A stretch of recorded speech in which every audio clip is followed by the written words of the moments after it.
I will be presenting on the case of Protrusio. So we all know the concern during total hip replacement in a Protrusio case. There is deficient medial wall, there is medial and proximal migration of the center of the joint, there is reduced bony support for the component, and there is reduced contact. All these things lead to poor implant coverage and poor implant anchorage. So our goals are to strengthen the medial wall, to lateralize the component, and to reconstruct the defect, so that component is well fixed and it is covering the good bony contact. So this was a 60-year-old male who presented to us with this Protrusio, with this bone defect, with the loss of femoral head. So, and while opening we found that this was pelvic discontinuity also.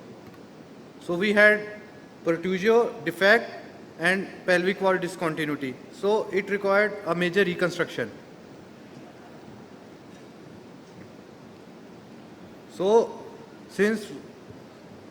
Sahil, yes, stop. So I think this is now becomes a complex problem. This is not pure Protrusio. This got pelvic discontinuity also, yes, isn't it? Yes, sir. Yes.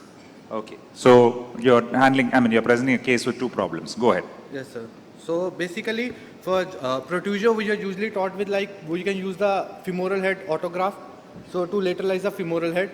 For considering augments, it can be either head can be used or for defects, head can be used or augment can be used, and for pelvic discontinuity, we need cup cage. So we went ahead with cup cage and augments. So this was pelvic discontinuity while doing the case. So we used allograft and the Gen-X putty.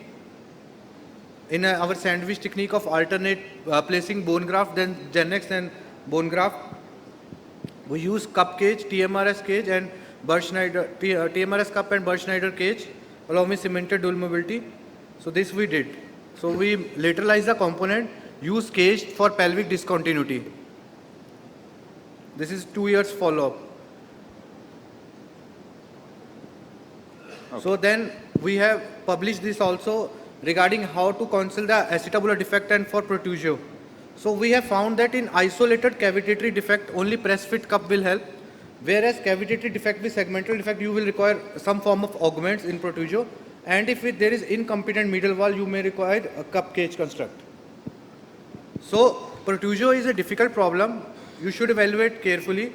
Preoperative planning is just not alone Protrusio. You have to look for bone defect as well as the incompetent medial wall.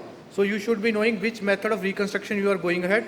You have to restore the center of hip as well as preserve the bone stock. Good case, Sahil. Just a quick question. Now, you had a case of Protrusio. Just go back to that pre-op X-ray if you can.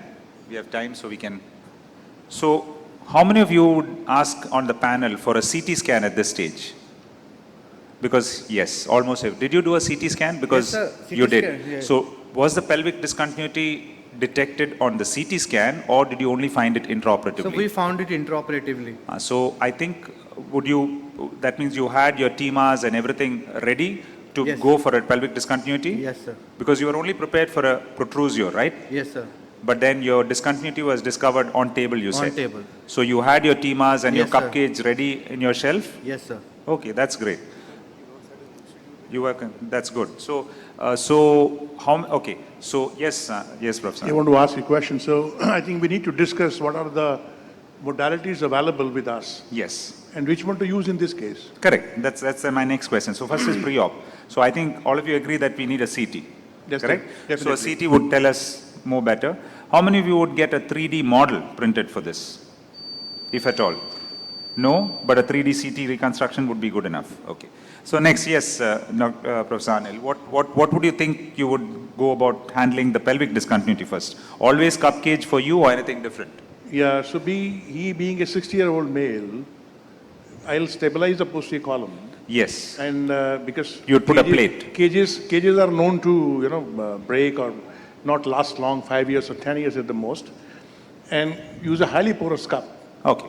And put a screw in the schema. So multi-hole. So in simple, multi-hole.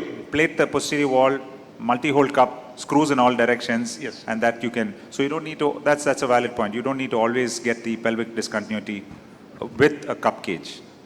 So as we are running out of time, we'll come back to this later. Thanks, Sahil. I'd call upon The next presenter, Dr. Rushe. Yes, Parag. Yeah, just one more look at the final X-ray. As Rushe gets ready. Yeah, because just some people have come back from lunch. Yeah. Dr. Rushe, you can come over this side.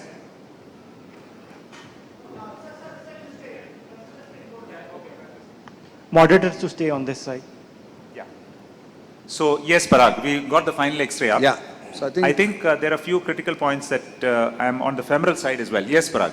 No, so anything differently the panelists would do, or this is what Yes. everybody do? Any other messages to the audience? Anil or So, Dilraj? I would like to avoid cage because of their I think not, that is not already good said. longevity. And even if I'm putting a case, the screws have to be bidirectional. Yeah. I can see horizontal screws, Sure. but I don't see any vertical screw going up for longevity. I'm not too sure about fixation down below in the ischial area.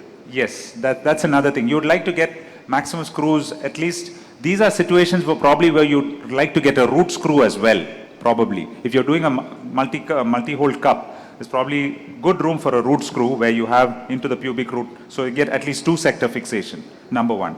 Number two, on the femoral side, the stem looks a little, I'm not sure that's X-ray or whatever, it looks very thin and the profile looks different.